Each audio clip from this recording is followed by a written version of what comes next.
Welcome to Pharma Drama, the channel where we look at the science of healthcare and healthcare products.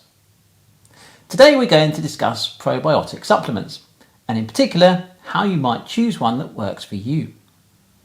I'm sure you've stood in a supermarket or health food store and been overwhelmed by the number of probiotic supplements available. How do you choose one?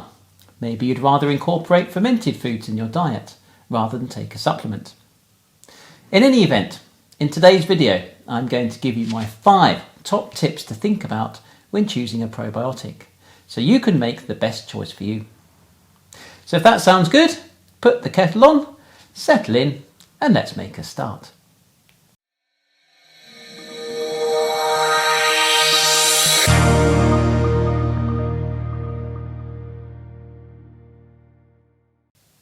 I'm guessing that if you've chosen to watch this video, then you're probably considering incorporating probiotics into your diet. If so, then I think that's a very good idea, for many of the reasons which I discuss in other videos. Here, I don't want to focus on those reasons. Rather, I want to help you make a choice of which probiotic supplement or food is best for you. Now, I reckon if you've been to a supermarket or health food store to look for a probiotic, you've been blown away by the number of products available, and that's not surprising. The probiotics market is estimated to be worth around $45 billion per year, and that's a lot of probiotics. Consequently, manufacturers offer a wide variety of products that enable you to incorporate probiotics into your diet. There are products that look like medicine, such as tablets and capsules. There are sachets of powder you can add to other foods. There are milk drinks and yogurts, and kefirs and kombuchas. And on top of that, you can also obtain probiotics from fermented foods, such as sauerkraut and kimchi. Faced with that range, it's no wonder that selecting one product is difficult, which is why probiotic manufacturers spend so much on advertising. So let me give you my top 5 tips to help you make the best choice for you. Top tip number 1. Look on the packet and see how many bacteria the product contains. This should be written on the packaging somewhere as a number or in words. Sometimes a product will say contains 10 billion live bacteria per serving. Other times it might say contains 1 billion CFU. If you see the letter CFU, it stands for colony forming units. This is a term used by microbiologists because of the way they count them, but it simply means live microorganism. 1 CFU is 1 live microorganism. I know, don't ask. I'm just letting you know. How many probiotic microorganisms do you need? I hear you ask. Now that's a good question. Remember, microorganisms are very small, much smaller than this set of furry fellows here. And you already contain trillions and trillions of them. As a general rule, it is accepted that to have some sort of effect in your body, you need at least 1 million bacteria per milliliter of fluid. Because of this, most probiotic products contain at least 1 billion bacteria or more per serving. So look for something that says billion on the packaging. I should note here that fermented foods usually don't have this information, because they are produced by allowing the microorganisms themselves to grow until the product is ready. So they are not added to the product in a defined quantity. Most probiotic products have an exact number of microorganisms added during production, so the number is known. Top tip number 2. Check the packaging to see whether the product contains a single type of microorganism or multiple types of microorganisms. Microorganisms are given names, just like we are. They usually have 2 parts, such as Lactobacillus rhamnosus or Saccharomyces cerevisiae. The first part of the name is the genus, or the family name, and the second is the species. So, for instance, Lactobacillus is the family name, and there are many species, or family members, such as Acidophilus and Casei and so on. Within one family, the species share many characteristics, which is why they are family members in the first place. Frequently, the probiotic bacteria found in products all belong to an extended family called lactic acid bacteria. Members include the lactobacilli as well as the bifidobacteria, and you will often see species of these families listed on the packaging. They are called this because they all produce lactic acid as a waste product. This is very important because the production of lactic acid is a key mechanism by which the probiotics confer a health benefit. I have discussed this in a separate video, the link for which you'll find in the comments below. I think that whether you choose a product with a single species or with multiple species is a personal preference. The key mechanism is the production of lactic acid. So long as the product contains at least one member of the lactic acid bacteria group, it should be good. The key thing for any probiotic product is that it delivers live bacteria to your gut. Otherwise, you will not get a health benefit. My view as a scientist is that on balance, it's probably more likely that a product containing multiple species has a higher chance of delivering viable bacteria to the gut, simply because the different species will respond slightly differently to the conditions within your body. And so there's probably at least one species that's more suited to you than the others. But having said that, a well-formulated single species product should still be good. Top tip number 3. Is the product in the fridge? I bet you didn't think of that. Typically, the types of probiotic product you'll find on general sale will be either liquid, milks, yogurts, kefirs and so on, or solids, tablets, capsules and sachets. Think about what that means for the microorganisms they contain. Like you and me, probiotics are living creatures, and so they contain water. Therefore, in a liquid product, they are in their natural state. They are not actively growing, but are in a state of equilibrium called the stationary phase. Essentially, they are suspended in a medium in which they can remain viable, but they do not have all the nutrients they need to grow. When you swallow such a product, the bacteria find the nutrients they need in your colon, and then they start to grow again. Bacteria can remain in a stationary phase for quite a while, weeks to months, but eventually they're going to die.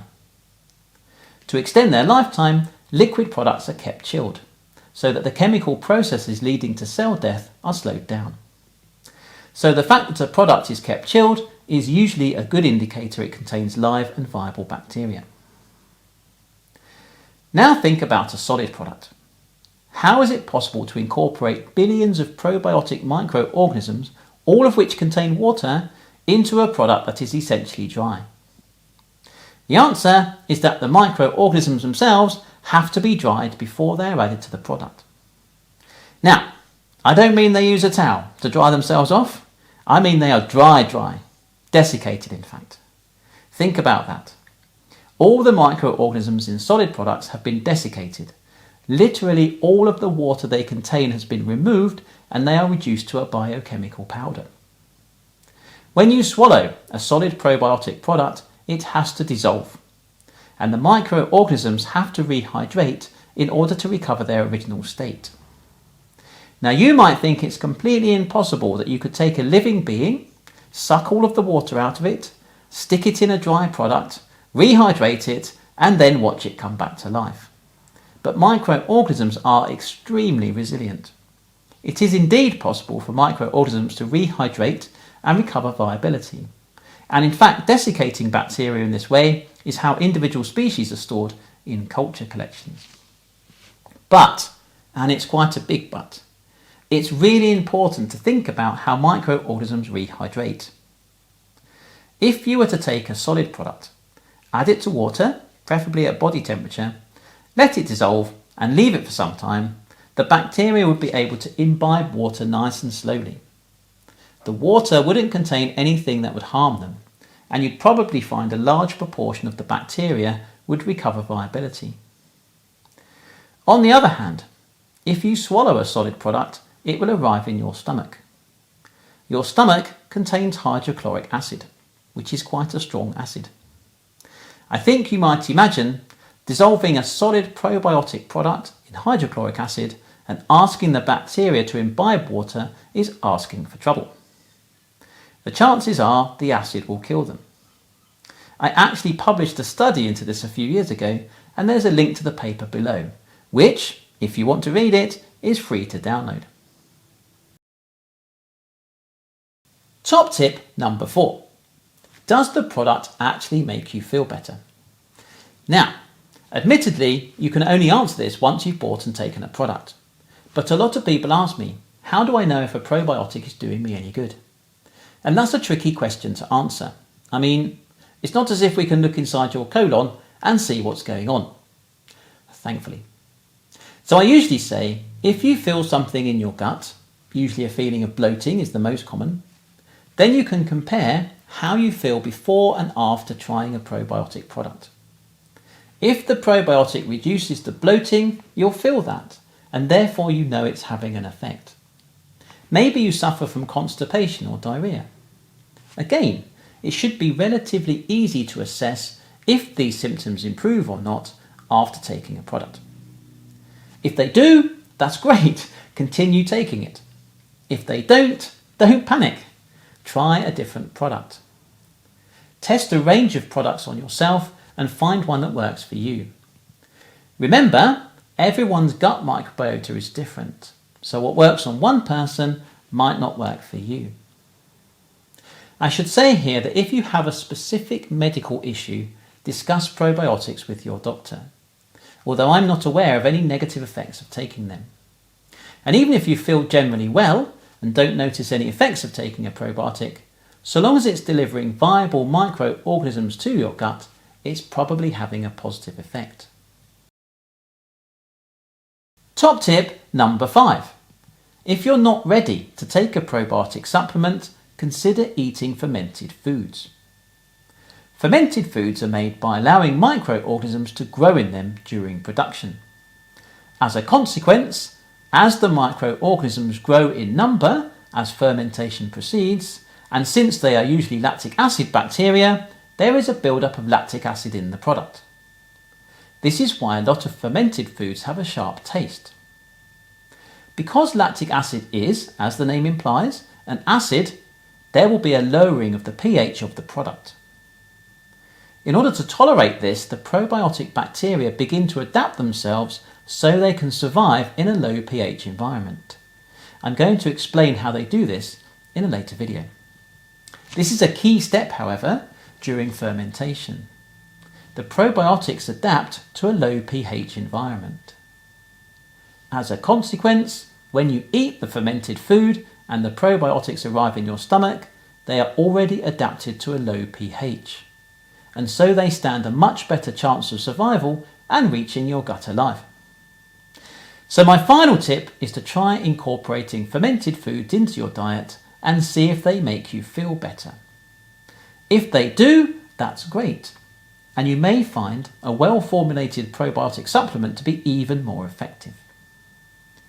So there we are, 5 top tips to help you select the probiotic product that's best for you. I hope you found that interesting and the tips help you to make a decision the next time you are shopping for a probiotic. If you did, please hit the like button and consider subscribing. It makes a huge difference to the channel.